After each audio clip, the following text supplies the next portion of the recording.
আসসালামু আলাইকুম। টেঙ্গুরি মাদ্রাসা, হাজার হাজার ছোট ছোট বাচ্চা খেলাধুলা করতেছে।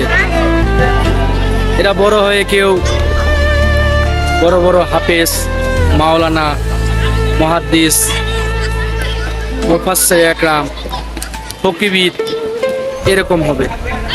কেউ কেউ মসজিদের ইমাম হবে, আবার কেউ কেউ মুয়াজ্জিন হবে। একদিন এরাই নামাজ পড়াবে, তাদের পিছনে হাজার হাজার মুসল্লি নামাজ পড়বে। এরা বড় হবে, ব্যবসা করবে, বাণিজ্য করবে। কিন্তু একটা চিরন্তন সত্য, এরা কেউ তাদের পিতা মাতাকে ভাত দিবে না এমনটা হবে না হয়তোবা। এরা কেউ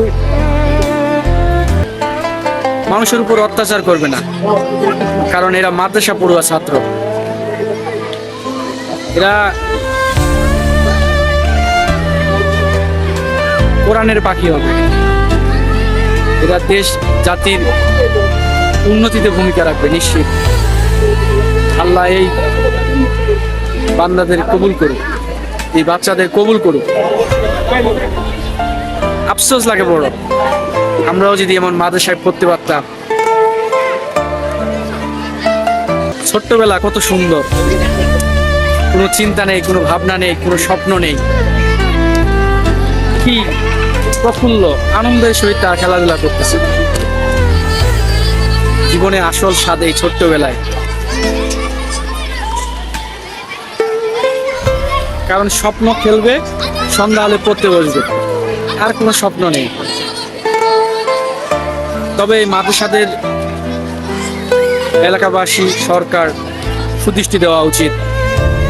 মাদ্রাসার ছাত্রদের সুশিক্ষিত করে দেশ জাতির অগ্রগতি ভূমিকা পালনে সুযোগ করে দেওয়া উচিত। আমাদের বাংলাদেশের প্রেক্ষিতে কওমি মাদ্রাসার অঙ্গনগুলো অনেক পিছিয়ে, অনেক অনেক বেশি পিছিয়ে। আসুন আমরা সবাই মিলে